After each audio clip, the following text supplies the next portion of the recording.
What's up guys, LeopoldTheBrave here with some more horrendously mediocre Tekken gameplay, and today we're going to discuss what the ending of Tekken 8 could possibly be like whenever the game arrives. And this is going to be based off my previous Tekken video titled, What Will Happen in the Story of Tekken 8, so if you haven't seen that, be sure to go check it out so you're not lost. But long story short, I basically concluded the next game's plot is going to be an infiltration and takedown mission. Jin, Lee, Lars, and Alyssa are going to gather people and resources to take down G Corporation. There's no more corporation wars or anything. The ending of Tekken 7 states that G Corporation is continuing to wage war with other countries, and there's no hint towards the Mishima Zaibatsu still standing. The world appears to be completely in ruins with no one to stop Kazuya or G Corporation. So the next game is just going to be this dystopian post-apocalyptic freedom-fighting adventure. But how's it going to end though? We all know Jin is going to defeat Kazuya, but how is he going to do that? In Tekken 7, it was stated through Claudio that Jin's Devil Gene is much more powerful than Kazuya's. So there's kind of no tension to who will win because we already know. And this makes me think they're going to go a slightly different route. Like I said in the previous video, Heihachi's gameplay style is much too important to the competitive scene to get rid of. Even though he's canonically dead, they'll likely have him show up in flashbacks during Tekken 8's story, thus allowing him to be playable, just like Kazumi. And this will have to be done because Heihachi fights with Mishima-style karate. No one else can do that. They can't just hand it off to a different or new character. And all of this applies to Kazuya too. With the importance of his gameplay style, they just can't get rid of him in the eventual Tekken 9 either. Except for the fact that Kazuya's story arc and relationship arc with others is all complete, so there's not really much reason to bring him back in flashbacks for a Tekken 9. They have to keep him alive, so despite what Jin says he's going to do at the end of Tekken 7, I don't think he's going to kill Kazuya. He'll defeat Kazuya, but not kill him. However, this cycle is just going to continue unless something more drastic is done. So how's all this gonna go down? Well, Tekken's director Harada has actually been pretty assertive about reassuring us that Jun Kazama, Jin's mother, is still alive and that she's just missing. So it's pretty clear that he's still holding on to her and plans to use her in the near future, possibly for Tekken 8. Now the time span she's been missing is pretty long. The 4 years that Jin was training with Heihachi, and then the 2 to 3 years that happens between Tekken 3 and Tekken 7.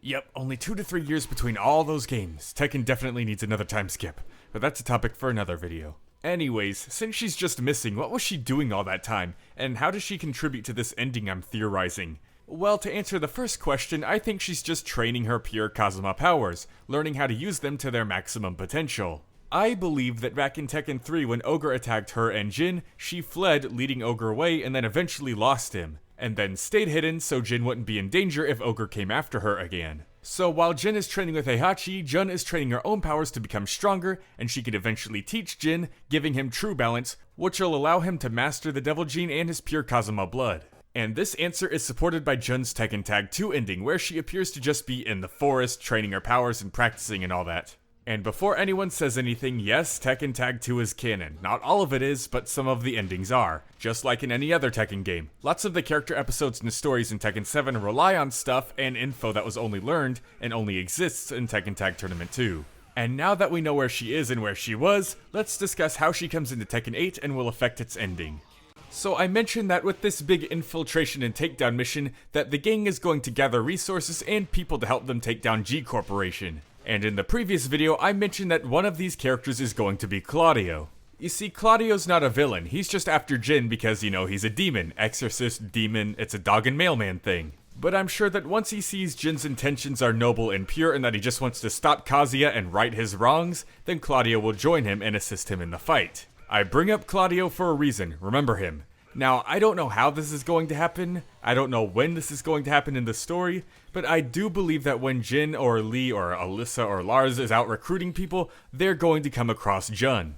Now, nothing leads them to her, they don't follow any signs, it just happens. They just happen to come across her. It's destiny. So Jin and Jun catch up, big reunion, super happy, la-di-da, she teaches him everything she knows, we covered this. But this is actually going to have a huge effect on the final battle. You see, back in Tekken 2, Jun obviously saw something in Kazuya, and then in Tekken 4, when Jin saw a vision of his mother, he spared Heihachi and Kazuya. So it's pretty clear that Jun isn't a fan of vengeance and killing or anything like that. And this will definitely come back around in Tekken 8 as Jun begs and convinces Jin not to kill Kazuya. So this brings up the question again, what can be done that's drastic enough to break the family feud and cycle that's not killing Kazuya?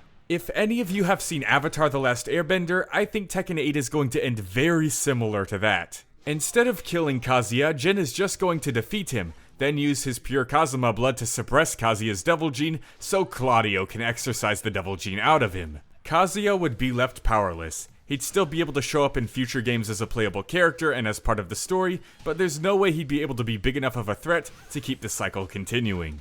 Jin showing mercy, refusing revenge, and ending the feud would be the true way to conclude the Mishima saga. But what do you guys think? Do my theories sound good, or do you have your own ideas for Tekken 8's ending? Let me know down in the comment section below, and I'll see you guys next time. Leopold the Brave, out.